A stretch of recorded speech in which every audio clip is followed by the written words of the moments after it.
El tema de hoy es, y el tema de hoy es la predicación de otro amigo que escuché hace muchos años y la repliqué, pero yo iba a traerlo otra vez a contexto por una serie que voy a hacer, pero entonces más cambiada. Y es una pregunta: ¿qué tendrá que hacer Dios para llamarte la atención? Y la pregunta, ¿qué tendrá que hacer Dios para llamarte la atención? Da la sensación como si Dios no supiera qué hacer, ¿no? Como que al Señor se le acabaron los recursos. Y eso es inaudito, porque nuestro Dios no tiene límite, ¿verdad? Y quiero empezar con Oseas 2:14 en esta hora, porque me gusta lo que dice ahí. Y quiero hablar de eso, de la manera en que Dios hace cosas para llamarnos la atención. Oseas 2:14 dice: pero he aquí, yo la atraeré y la llevaré al desierto y hablaré a su corazón. Pareciera, hermanos, que en el desierto es donde se escucha mejor la voz de Dios. Pareciera. Y dentro de esta situación de lo que Dios hace para llamarnos la atención, uno es el desierto. Y no es por Dios, sino que es por causa del hombre, por causa de nosotros. Entonces, aquí hay una frase que la traje a colación, no sé de dónde sea, me parece que es de Rick Warren, pero me gusta lo que dice. Dice, vamos a ponerle bien cuidado: no debería sorprenderte si estás sufriendo. Imagínate eso. Pues el dolor es el altavoz de Dios. Nuestros problemas no son un castigo, son los despertares que usa un Dios cariñoso. Él no está enojado con nosotros, porque si lo estuviera, ya estaríamos muertos. Él está apasionado con nosotros y hará lo que sea necesario para volver a tener comunión con nosotros. Entonces, esta amalgama que he hablado, ¿por qué hablo del dolor y los problemas? Precisamente porque dice: yo la voy a llevar al desierto. Y pareciera que Dios nos quiere llevar al desierto, porque allí, en ese lugar de quietud, podemos escuchar mejor la voz del Señor. Pero ¿a quién le gusta estar en el desierto? A nadie. Pero es un lugar ideal. Y efectivamente nosotros, en medio de las circunstancias difíciles, en medio de los problemas, ahí podemos escuchar más la voz de Dios, o al menos estamos más sensibles para escuchar la voz de Dios. En medio de los afanes de la vida y de las situaciones, a veces todo ello, las voces extrañas de la gente y los demás, o todo el mundo hablándole a uno, pueden ahogar la voz de Dios. Y lo que Dios quiere es llamar nuestra atención, como dice acá, y hará lo que sea necesario para volver a tener comunión con nosotros. Entonces, esta situación de volver a tener comunión con nosotros empezó desde Adán y Eva. Es decir, que esto que yo lo voy a llevar al desierto, le voy a atraer, lo voy a llevar al desierto y le hablaré de su corazón, son como estrategias de Dios para volver a tener comunión, como para que nosotros lo escuchemos. Y es que la situación del hombre lo refleja Isaías 59, el versículo 1 y 2. Y miren lo que dice: he aquí, no se ha cortado la mano de Jehová para salvar, ni se ha agravado su oído para oír. O sea, vemos a un Dios dispuesto, a un Dios que escucha nuestras oraciones, a un Dios que está listo, ¿verdad? Para salvarnos, para proveernos, para protegernos, para tener comunión con nosotros. Pero el versículo 2 muestra la dura realidad. Dice: pero vuestras iniquidades han hecho división entre vosotros y vuestro Dios. Lo que dice Isaías. O sea, hay una división entre nosotros y Dios por las iniquidades. Y dice: y vuestros pecados han hecho ocultar de vosotros su rostro para no oíros. Entonces, esta situación con Dios, este alejamiento, esta falta de comunión, es por culpa de nosotros mismos, por nuestra iniquidad, por nuestro pecado. Entonces, hubo una separación. Y la creación de Adán y Eva muestras el plan perfecto de Dios para el ser humano. Muestra su deseo. Y estos días que estamos viendo en el seminario una asignatura llamada soteriología, que habla de la doctrina de la salvación, estamos hablando precisamente de donde empezó el meollo de todo, y es del pecado de Adán y Eva. Pero ellos estaban bien. Ellos estaban muy bien allí. Estaban en un buen lugar, que era el Edén. Exquisitos frutos, visualmente muy hermoso. Si hoy en día hay lugares bonitos. Yo tengo una colección de fotos que he ido guardando. Hace poquito me dio por eso. ¿Ese era los años? Que llegan los años y no le dan ganas de hacer cosas. Pues de pronto llegaron los años y empecé a coleccionar fotos. Además de los relojes que me encantan. Pero las fotos he comenzado a guardarlas de unos paisajes que uno dice: ¡wow! Espectaculares. ¿Cómo hubiera sido el Edén?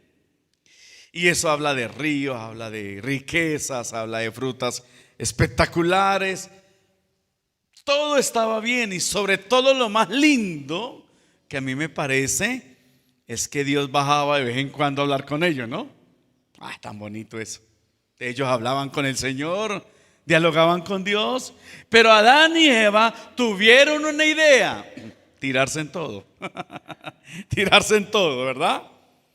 Y le embarraron, pecaron, y ese pecado hizo una separación entre Dios y el hombre. Ahora, tres cosas.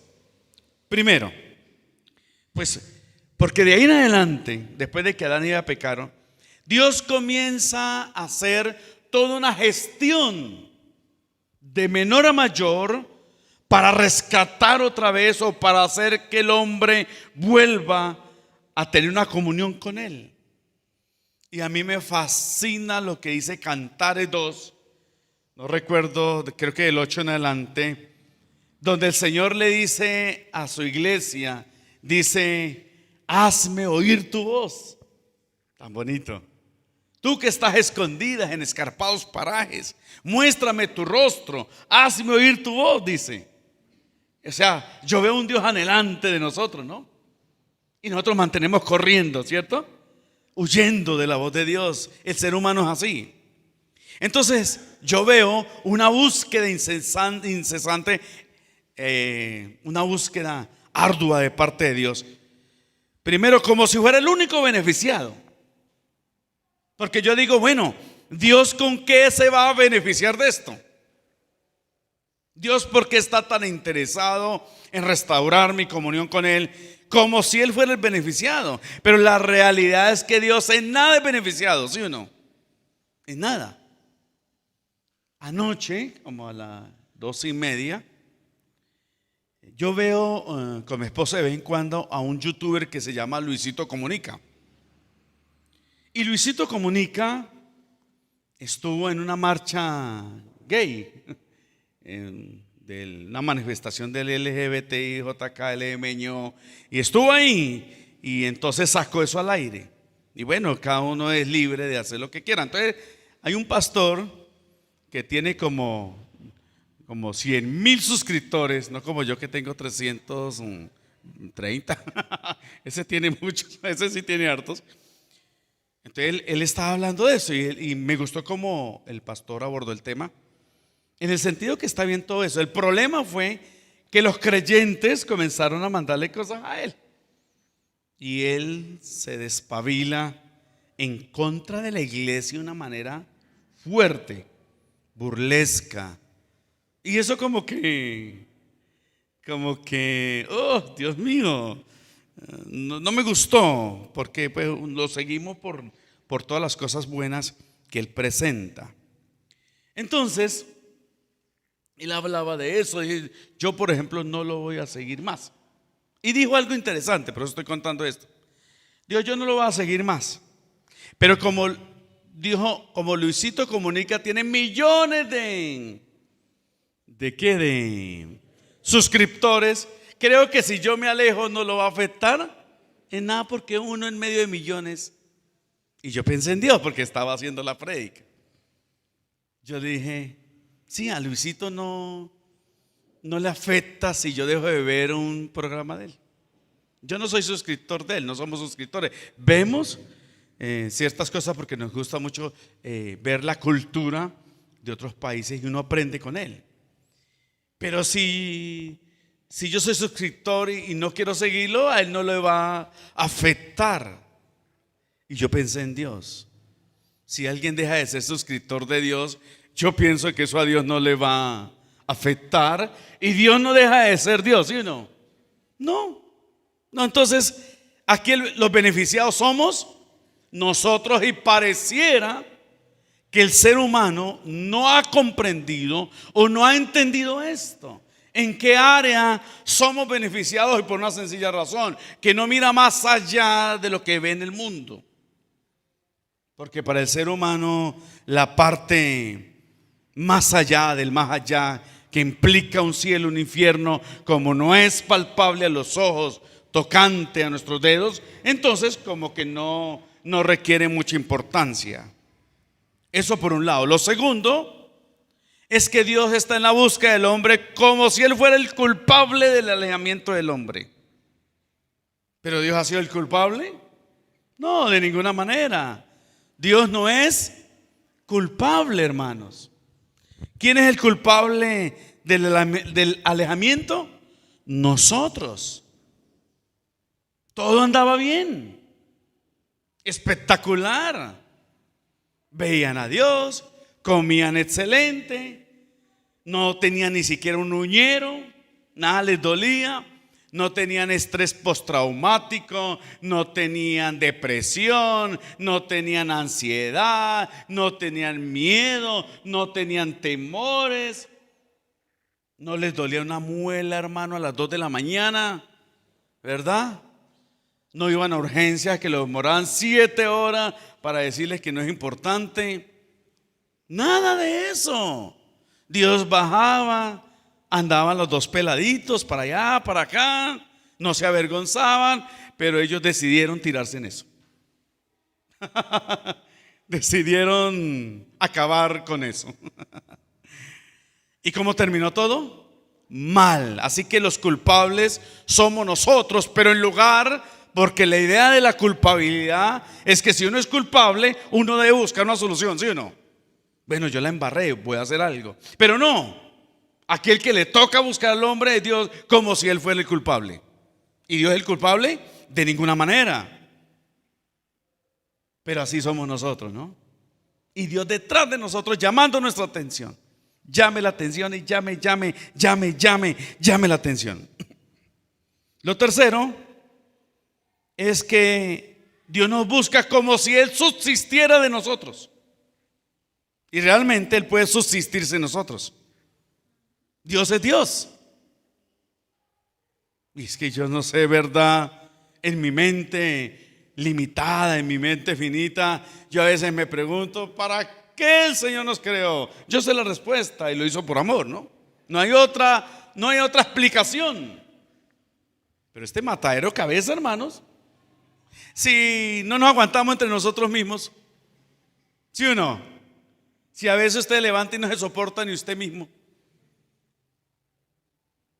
Y Dios ponerse eso por amor, pero Él nos mostró antes de la creación del hombre y antes de la creación de los ángeles que Dios subsiste. Y yo le decía a los alumnos de soteriología, les decía, antes de que Dios creara todo, ¿qué existía? Y muchos dijeron nada. No existía Dios. Nunca podemos decir que nada. Dios existía porque Él subsiste, ¿verdad? Él existe desde la eternidad. Él está más allá del tiempo, más allá de la razón. Y entonces, Él puede vivir tranquilamente sin nosotros. Pero nosotros no podemos vivir sin Dios. Porque nosotros somos como parásitos, ¿no? Como unas sanguijuelas. Perdónenme, no quiero ofender a nadie. Como lo que le da uno al medio de los dedos. ¿Cómo es que se llama? Un hongo. Sabañón. Quizá no es el nombre técnico. Y sabañón debe ser un parásito que le da al medio de los dedos. Y es como un hongo, no sé, pero es muy rico rascarse uno ahí. Uy, yo soy bueno, dice mi esposa que yo me rasco mal porque a mí me rasca algo, sobre todo los pies, y yo me rasco. Y me rasco hasta que el cuerito de encima se va. Y después me arde, y me arde, y me arde, porque era así. Ese sabañón que yo he escuchado acá en el Tolima que le dicen a los niños, no, este sabañón es porque come mucho. Se coma y coma, entonces en medio de los dedos se va agrietando y esa cosa se va abriendo y se va abriendo y usted, dele, porque eso es muy rico. Yo me rasco y yo veo sangre y dele. La otra vez no, claro, ya no me da eso. Sobre todo cuando estábamos en Ataco y sobre todo cuando íbamos a la minería, donde la gente, pues los que estaban abajo en el hueco mineando, en lugar de salir y hacer chichi afuera, pues aprovechaban y hacer chichi en el hueco. Entonces usted iba y después entraba y trabajaba, entonces chichi más el otro chichi, como las piscinas, hermano, como las piscinas, que todo el mundo hace chichi. No quiero hablar, voy a hablar de eso, no voy a hablar más de eso. Entonces, los parásitos no pueden vivir solos. Los parásitos subsisten de nosotros. Hay una plantica llamada pajarito que se da en los árboles y se alimenta de ese árbol. Pero Dios no depende de nosotros. Nosotros dependemos de Dios y nos usufructuamos. Es como nosotros tener una casa y tener gente gratis viviendo ahí. ¿Sí o no? Y ellos comiendo de la comida, usando la luz, usando el agua y los electrodomésticos, ¿no? Y no se les puede decir nada. Así es Dios, porque nosotros somos los que necesitamos de Dios. Usamos de su luz, que es el sol, ¿sí o no? De la luna, del aire. Porque cuando a nosotros nos toca comprar el aire, dice que eso vale mucho. Entonces, Él puede subsistir. Entonces, pareciera que Dios dependiera de nosotros. Como si Dios dijera, ay, yo no puedo vivir si no hablamos. Nosotros subsistimos del Señor. Yo si fuera Dios diría, voy a quitar de la tierra por 3 minuticos el aire. ¿Dios lo puede hacer? Dios puede hacer muchas cosas. No lo hace porque Dios es extremadamente misericordioso y bueno. Así que nosotros somos los que tenemos que perder. Y yo quiero que ustedes se metan en el asunto. Si nosotros somos los que tenemos que perder, porque es Dios que nos tiene que buscar detrás de nosotros. Por eso la pregunta, ¿qué tendrá que hacer Dios para llamarte la atención? Y no se trata de que a Dios se le acabaron los recursos. No, yo no sé qué hacer. ¿Qué tal Dios diciendo eso? No, es que yo no sé qué hacer. No, se trata por algo muy sencillo, hermanos. Porque nosotros somos rebeldes. ¿Sí o no? Nosotros somos rebeldes. Nosotros no somos fáciles de amar a Dios. Porque nosotros somos amantes del pecado. Yo escribí eso ahí, amantes del pecado. Por eso es que el Señor dice, no seáis como el caballo o como el mulo sin entendimiento, que han de ser sujetados con cabestro y con freno, dice Salmos 32:9, porque si no, no se acercan a ti. O sea, Dios compara la actitud del hombre con un caballo, como una mula, hermanos. Que la única manera de que venga hacia nosotros es que tenemos que sujetarla con cabestro, con freno, dice acá. ¿Verdad? A no ser que esté muy entrenada la mula para que el campesino salga y... Porque eso sí, hermano, campesino que se respete, y nosotros también le ponemos nombre a los animales, ¿sí o no? Usted tiene un loro y le pone un nombre, ¿sí o no? Eso porque nosotros no vemos las amibas y no les tendríamos sus nombrecitos también. Y como salir al campo y decir fulana y que la mula venga trotando, eso no sucede. La única manera de traerla es que toca ir por ella, y toca amarrarla, y toca traerla. Y dice el Señor, así son ustedes. Y eso que ustedes son los beneficiarios, son los que reciben de este subsidio. Así que son ustedes los que necesitan de mí. Pero a mí me parece como Dios, hermano, mantiene eso. Y esta es la condenación, dice Juan, que la luz vino al mundo y los hombres amaron más las tinieblas que la luz, porque sus obras eran malas. Entonces el ser humano ama más el pecado, ama más lo malo. Estamos estudiando, entonces cada alumno lleva un refrigerio para cada clase, y eso trae animosidad. Uno llevó buñuelo con Coca-Cola, ¿cierto? El otro llevó arepa rellena, hasta que dijo la nutricionista, yo traigo el próximo refrigerio. Y nosotros, no.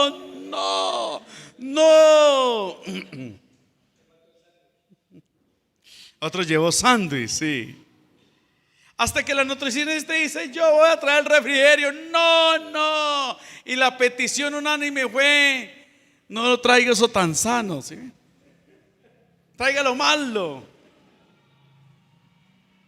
Ojalá traigan tamal, lechona, pero no traigan, porque se supone que ella es nutricionista y va a traer algo sano, pero saludable, la palabra. Pero nosotros no somos así, ¿cierto que no?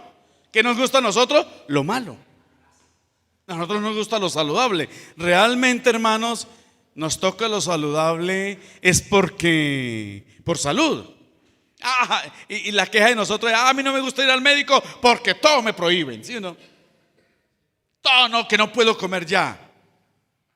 Porque ¿qué es lo que queremos nosotros? Lechona, chicharrón, sancocho, tamal. Lo malo, porque nosotros somos dados a eso, a hacernos daño. Tremendo, ¿no? Entonces Dios, que es lo que voy a estar hablando en estas enseñanzas o prédicas, a través de la Biblia nos muestra su incesante búsqueda. Y miren ustedes cómo fue su conversión, cómo fue la manera. Y yo me acuerdo, hablo de mí porque ¿de quién más hablo? Que a mí me tuvieron que hablar mucho del Señor. Mamá me llevó a cultos cuando yo era pequeñito, hasta que un día volvimos a la casa y papá nos dejó por fuera. Porque papá estaba bravo, hermanos. Y yo me acuerdo que mamá sí era como la hermana Lorenza, hermanos. O sea, dejaba. Entonces mamá lo que hizo, papá ahí le golpeó a papá, la puerta cerrada. ¿Qué hizo mamá? Ahí en el andén se sentó. Yo me senté al lado y yo me acuerdo que ella dijo, recuéstese acá, y yo me recosté en las piernas y ahí dormí. Yo no sé cuánto tiempo pasó ahí, pero ya creo que amaneciendo papá nos dejó entrar. No, las mujeres de hoy en día no aguantan eso, ¿sí no? La policía las hacen traer, ¿cierto? O patadas, gritos, hace cualquier cosa, pero no, es que mamacita sí, ahí sí Dios la tenga en la gloria. Entonces, amados hermanos, ella era así, pero yo desde ese tiempo. Entonces mamá no volvió. Pero siempre, hermano, que yo viajaba en un bus, se me sentaba un evangélico al lado, hermano. Después llegó un adventista y papá lo dejó entrar porque el adventista traía unos libros bonitos, ¿sabes? Ilustrados. Entonces me gustaba porque yo leía ahí la historia de Jesús y, bueno, la historia de la Biblia, hasta que no volvió, que es así, papá lo amenazó. Después nosotros, unas hermanas de él, por parte del papá, se volvieron evangélicas, que pentecostales. Y entonces ellas iban a la casa y papá nos decía, hijo, tocaban y tocaban y nosotros escondidos. Ahora ya entiendo que era por el evangelio. Y yo veo a un Dios buscándolo a uno, ¿sí o no? Entonces yo me subí a un bus y un evangélico al lado hablándome del Señor, hablándome, hasta que un amigo mío llamado Ferney se convirtió al Señor y yo sabía la joyita que era, y me habla del Señor y comencé ahí Dios a trabajar conmigo. Y uno ve una búsqueda incesante. Entonces a través de la palabra uno ve eso, una búsqueda incesante de Dios hacia uno por las razones que ya les he dado. Entonces usted ve en la Biblia búsqueda incesante de Dios a nivel mundial, a nivel nacional, a nivel de pueblo, a nivel personal. Usted ve Dios llamando. Y una mundial es lo que pasó con Noé en la construcción del arca de Noé. ¿Y por qué? Porque Dios decidió acabar con la humanidad por la maldad. O sea, por lo único que los separaba de Dios.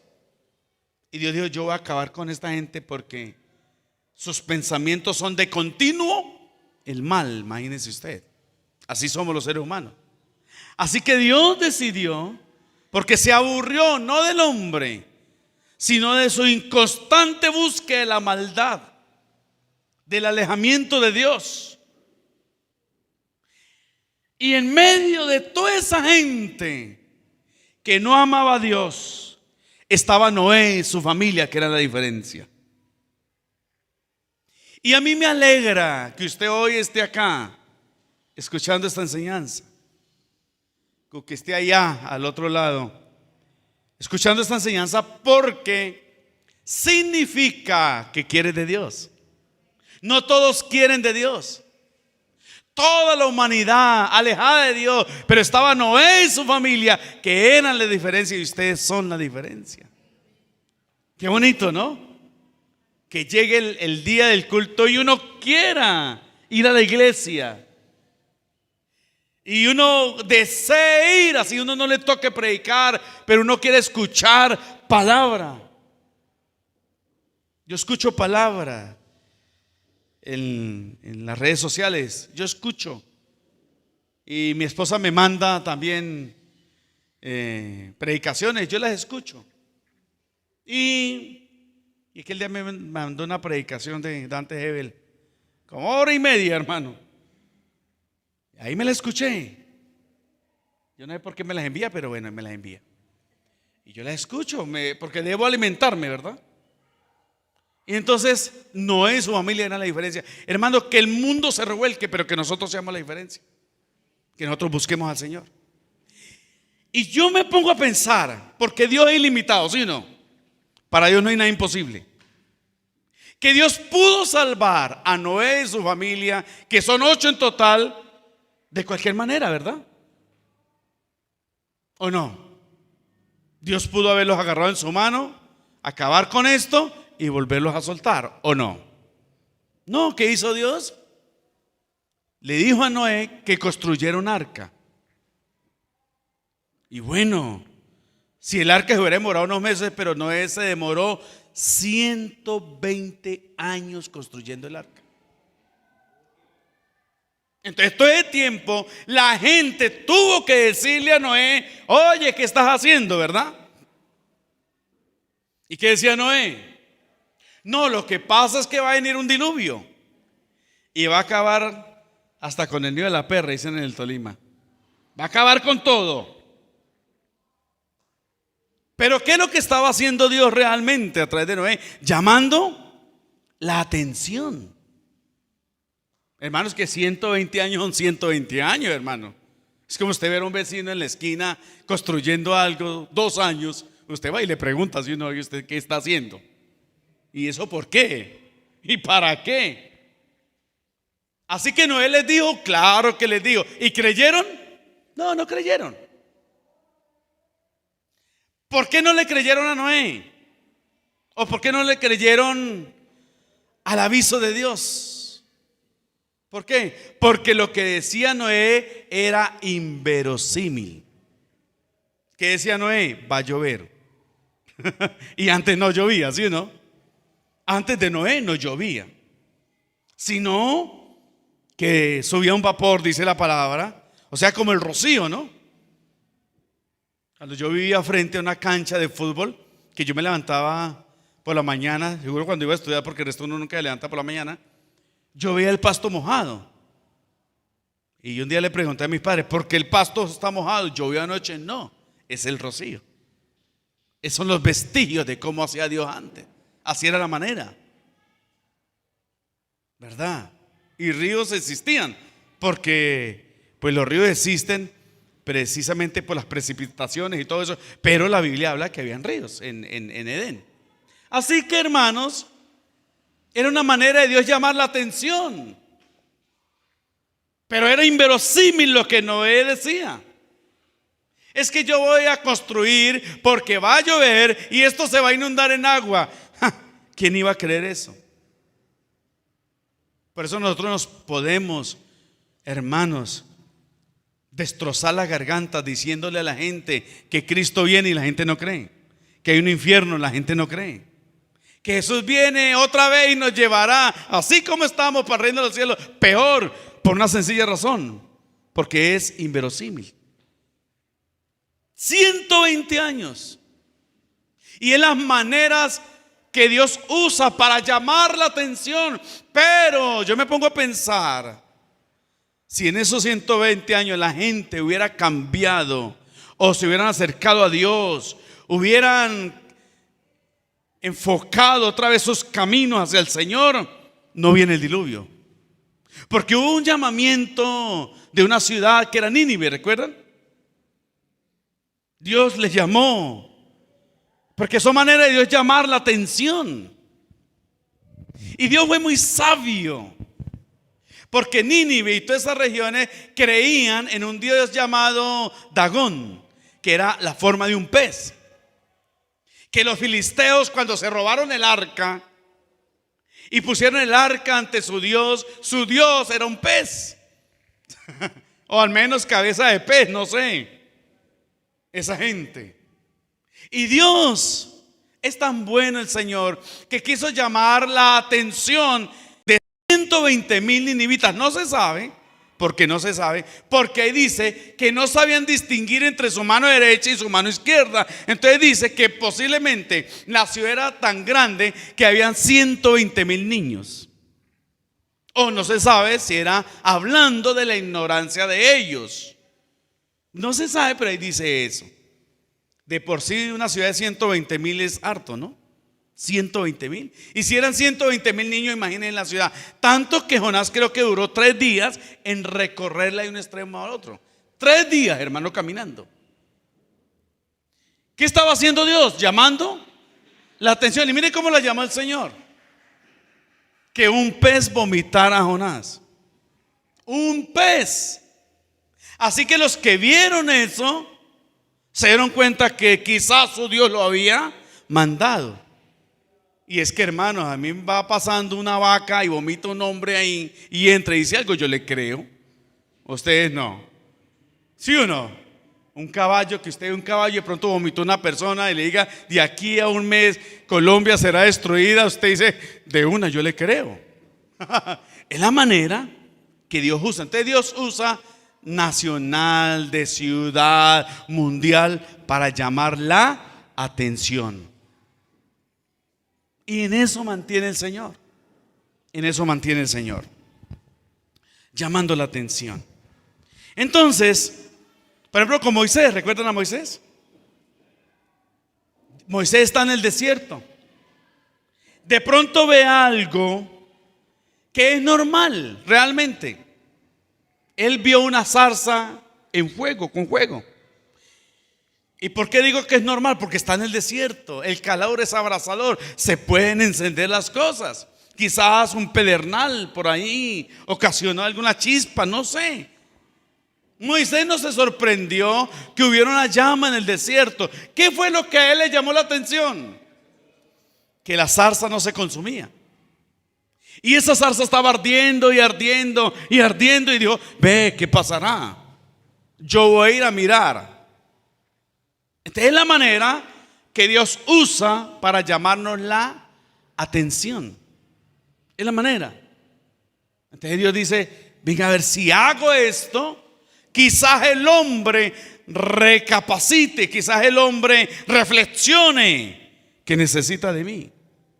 De una u otra manera, así el hombre no busque a Dios, Dios le sigue dando para que subsista, ¿no? El aire, el sol y todo lo demás, la salud, la provisión, Dios sigue dando porque Dios es extremadamente generoso. Pero yo veo un Dios así, hermanos, incesante, buscándonos. Cuando yo me convertí al Señor, ¿sabe qué me puse a hacer? A hablarle a todos mis amigos de Dios. Tanto que nosotros teníamos una amiga llamada Clemencia Zúñiga. Ella tenía un almacén. Y un día ella me dijo que los amigos míos le han dicho: Holmer se volvió aburridor. Ustedes le dijeron: ¿y por qué Holmer se volvió aburridor? Dijo: porque es que Holmer se está congregando en la iglesia y eso es, háblenos de eso. Entonces yo me puse a hablarles. Entonces Dios nos utiliza a nosotros también. Entonces Dios utiliza muchas maneras y muchos medios para llamar la atención. Los eventos, enfermedades, situaciones. Cuando yo llegué a Chaparral, Tolima, y conocí ahí a mi esposa, yo la vi y dije: Señor, hagamos un trato. El cuerpo para mí y el espíritu para ti. Y yo me gané a esa mujer para el Señor y para mí, porque ahí está, por ahí está. ¿Sabe qué hizo ella? Yo me acuerdo que en los primeros bautismos que hicimos en Chaparral, que llevé a un pastor amigo, Omar Brand, a bautizar, eran hartos, hermano. Y todos amigos de ella, todos. O sea que ella conoció al Señor, me conoció a mí, y a ganar almas se dijo. Bautizamos hartos en ese río, hartos amigos de ella. Porque lo que Dios quiere es que nosotros nos unamos a Él en la búsqueda, ¿no?, de la gente. Imagínense eso. Dios es capaz de hacer cualquier cosa con tal de llamar la atención de la gente, hasta morir en una cruz, hermano, por nosotros. Porque eso dice Hebreos, ¿verdad? Hebreos dice eso.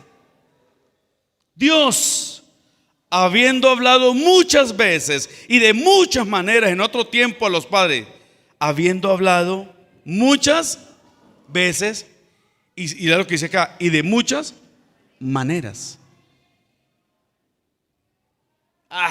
Qué tristeza que al Creador, quien no depende de nosotros, quien no subsiste de nosotros, quien no necesita de nosotros, esté en una carrera galopante detrás de nosotros, hablando muchas veces, de muchas maneras. En otro tiempo los padres por los profetas, en estos postreros días nos ha hablado por el Hijo, a quien constituyó heredero de todo y por quien asimismo hizo el universo.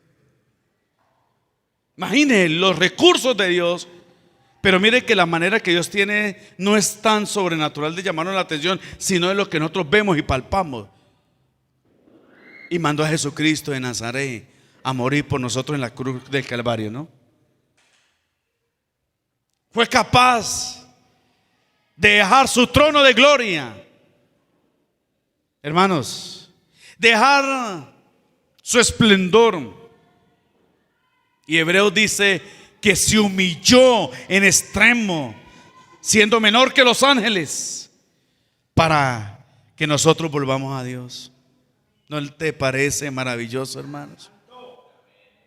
Como la lucha incesante, y tú y yo nos tenemos que unir al Señor en la búsqueda de la gente. Y mire, hermano, yo quisiera, como dijo el apóstol Pablo, irme, que el rapto viniera ya y dejar estas penurias y estas situaciones. Pero por causa de la gente, hermanos, por causa de la gente, ojalá el rapto se demore. Ojalá. Y Dios nos está alertando y nos está avisando a través de las circunstancias que la venida de Él se aproxima. Ya cuando uno mira en las escrituras y mira los eventos, uno no dice por ahí en 100 años volverá Cristo. Uno dice Cristo está que viene. Porque el Señor, hermanos, está que viene. Y yo veo, hermanos, a Dios llamando la atención, y dentro de 8 días voy a nombrar algunos personajes, la manera que Dios llama la atención. Porque Dios llama la atención y Dios empieza llamando la atención de una manera suave. Y comienza como a ir apretando hasta lo extremo. Y la idea es que nosotros no lleguemos hasta lo extremo para saber de Dios, sino que busquemos a Dios, como dice la Biblia, entre tanto que Él está cercano, dice la palabra. Entonces yo me pongo a pensar, hermanos, que el Señor está llamando la atención y más en estos tiempos.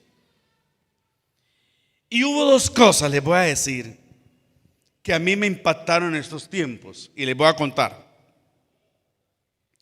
Que fue la elección de del presidente de los Estados Unidos, no sé cómo se pronuncia, Biden o Biden, no sé. La elección de este hombre. ¿Por qué? Hay una profecía en Ezequiel 38, que es la guerra de Gog y Magog. Y ustedes saben que a mí me gusta la escatología. Yo soy un escatólogo, por decirlo así. Me gusta investigar lo del futuro, y Dios me ha prometido conocer ciertas cosas del tema. Y Ezequiel 38 muestra una guerra que viene tremenda, que Israel va a estar implicada. Es más, muchas naciones van a atacar a Israel. Y en medio de esta situación, yo decía, ¿cuándo será esa guerra? Porque puede ser, pienso, que como creyente la alcancemos a ver, o sea, inmediatamente después del rapto, porque lo que viene a traer el anticristo es paz. Entonces, en el gobierno del anticristo no va a haber esta guerra. ¿Sí ve? Entonces yo estaba diciendo eso, y a mí me gusta mucho esta parte, y eso me da una ansiedad, llamémoslo así. Sobre todo que cuando veo a los países uniéndose y formando alianza, precisamente los que menciona la Biblia. Obviamente usted no va a encontrar en la Biblia Rusia, China, pero tiene otros nombres. Pero como no es el tema de hoy, y yo veo el escenario preparándose en el cumplimiento de esta profecía, que va a ser una guerra dura de millones de muertos. Bueno, millones no estoy haciendo exagerado, miles de muertos quizás. Es una guerra que viene en el oriente. Pero el versículo 11 me da a mí como esa especie de tranquilidad, porque dice así: y dirás, le dice Dios a los enemigos de Israel que van a invadirlo, a atacarlo. Subiré contra una tierra indefensa, iré contra gentes tranquilas que habitan confiadamente. Todas ellas habitan sin muros y no tienen cerrojos ni puertas. Entonces yo decía, bueno, al menos está Estados Unidos, que es la parte que ¿cómo es? Que respalda a Israel, ¿no? Yo estaba convencido que Trump iba a seguir. Escuché hasta profecías diciendo que Trump iba a seguir siendo presidente. Pero cuando vi que Joe llegó a la presidencia, y Dios mío, porque el hombre no comulga con los principios judíos, así que no va a ser un respaldo, ¿sí me hago entender? O sea que eso yo lo veo encima. Son señales de Dios llamarnos la atención de que Él viene pronto otra vez, que debemos prepararnos y que debemos llevar muchos hijos a la gloria, como dice la palabra. Y lo segundo que me dio algo, y eso uy, Dios mío, es que yo estoy suscrito, no sé, algo de los judíos de Israel. Yo recibo noticias de Israel y lo que pasa. Y bueno, son como 2 o 3 páginas y me gusta seguirlas. Cuando supimos que el tercer templo iba a ser prefabricado, porque cuando usted va allá al Antiguo Testamento y se da cuenta que el templo que construyó Salomón fue prefabricado, no se escuchó martillo, nada. O sea, fue ensamblado, imagínense eso. Entonces, Dios decide que el tercer templo sea de la misma manera, quizá. ¿Y por qué? Porque se escuchó y todo el mundo sabemos que ya tienen todos los materiales listos para hacer el tercer templo. Para hacer el tercer templo. Y yo siempre me pregunté, hasta estos días que yo le comenté a mi esposa que me dio una escaramucia, me dio algo. Y me siento honrado y privilegiado de quizás ser la generación que vea el rapto de la iglesia, quizás. Y entonces, ya está listo. Y dicen que en 90 días lo hacen y que tienen todo listo.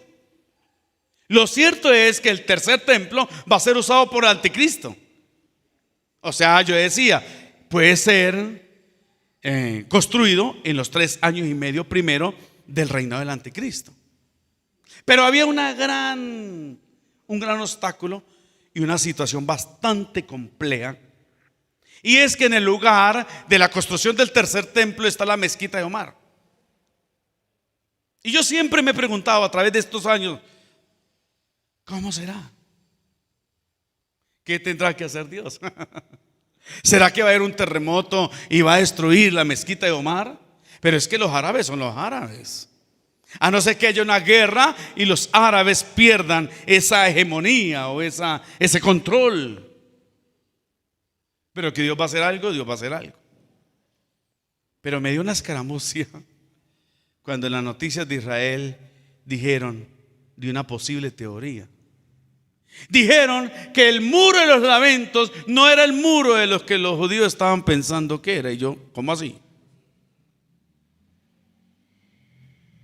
Ellos creen que el muro, que se llama el muro de los lamentos, es una parte del templo donde precisamente la mezquita de Omar estaría el templo.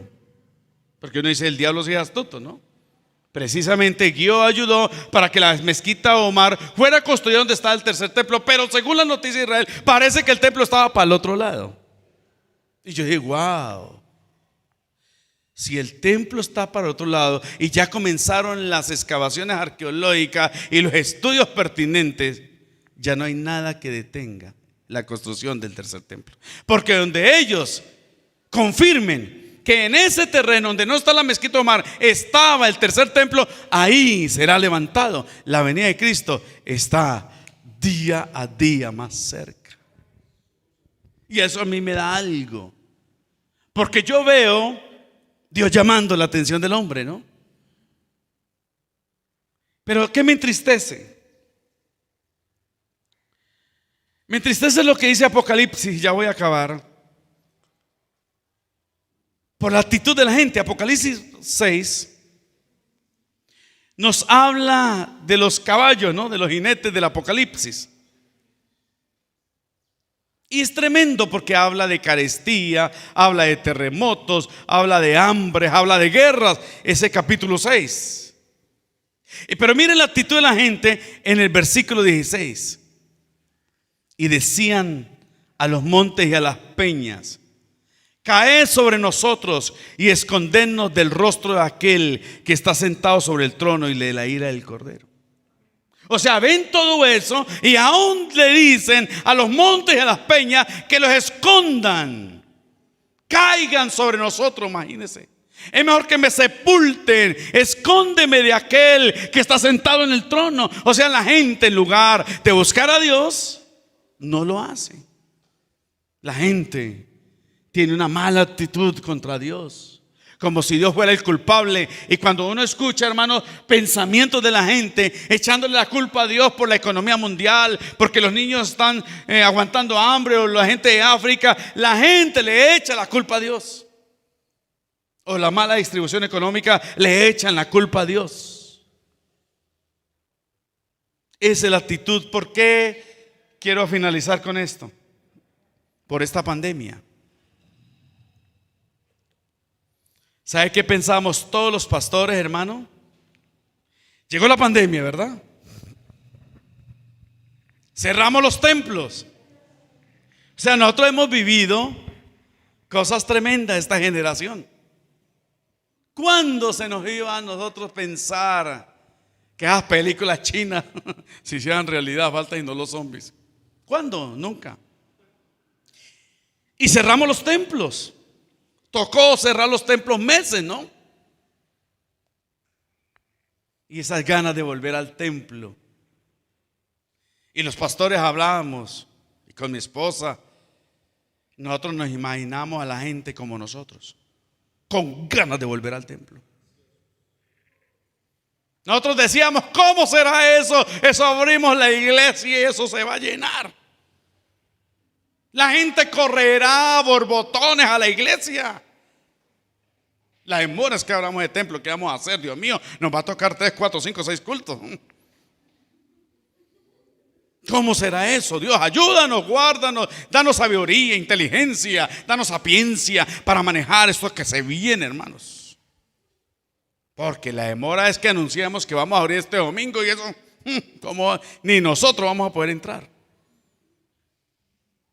Y ustedes ya saben. No, que los hermanos no volvieron, que los nuevos no volvieron, que el que estuvo frío se enfrió más, que muchos ya no quieren volver porque quieren desde la comodidad de la casa. Al contrario, ¿sí ven? O sea, con esta situación del país, con esta pandemia, ¿acaso la gente ha buscado a Dios? ¿Qué tendrá que hacer Dios para llamarnos la atención? ¿Que explote el machín? ¿Qué tendrá que hacer Dios? Y dentro de 8 días vamos a mirar de unas situaciones que Dios le tocó hacer para llamar la atención del hombre. Porque es que Dios habla de muchas maneras, dice Hebreo, y de ahí voy a empezar dentro de 8 días para ver cómo es que habla Dios y hasta dónde es capaz de llegar Dios, de llamarle la atención. Y Apocalipsis, todo creyente no debe darle miedo del Apocalipsis, empezando que ya estamos ahí en él. No, son las maneras y situaciones, hermano, para que la gente lo busque, pero ni aún así la gente buscará a Dios. La gente le gusta más la maldad, lo malo, lo secreto, el pecado. Terrible, ¿verdad? Y uno con la pandemia, claro, es el momento. Vino una pandemia. La Biblia se está cumpliendo, el Señor lo había dicho. Una pandemia a escala mundial, precisamente porque lo de Daniel se ha cumplido, que la gente correrá de aquí para allá, donde el mundo se volvió una aldea. Entonces las plagas se incrementan más rápido, se propagan más rápido, y las que vienen como el hongo negro. Y esta nueva delta, esta nueva cepa que ahora ataca a los niños y a los jóvenes, que al gobierno se le ocurrió que hay que ir a clase ahora sí. Y vendrán días en un futuro peores. ¿No será más bien que es el altavoz de Dios? Que Dios está llamando la atención de la humanidad para que se acerque al Señor. no nos cansemos de pregonar lo mismo. Aprovechemos cualquier situación para decirle a la gente que Cristo viene pronto otra vez, que está a las puertas su venida y que hemos de estar preparados, y que ojalá el que esté frío se caliente. Ojalá que el que esté tibio se caliente. Ojalá la persona que va a la iglesia, que no es cristiano, pero que va y que carga la Biblia y canta, pero que está lejos del Señor, ojalá nos acerquemos más a Dios. Creo que Dios está llamando la atención, no solamente de la gente y no de su pueblo. Y esta noche otra vez vi un artículo, no me acuerdo quién lo escribió, y decía: el juicio comenzará primero por la casa de Dios. El juicio comenzará primero por nosotros. Que no nos coja el Señor desprevenidos. Amén. Que el Señor nos ayude. Pongámonos de pie y vamos a orar al Señor. Que la rebeldía, lo que somos, tan reacios con Dios, tan alejados a veces del Señor, y no es que me está dando látigo, sino que estoy, o a ustedes, sino que estoy advirtiendo. Dentro de 8 días seguiremos qué tendrá que hacer Dios para llamarte la atención. 2, ¿verdad? Así que si por alguna razón usted no viene, se la ve ahí que está colgada en YouTube. Vamos a orar.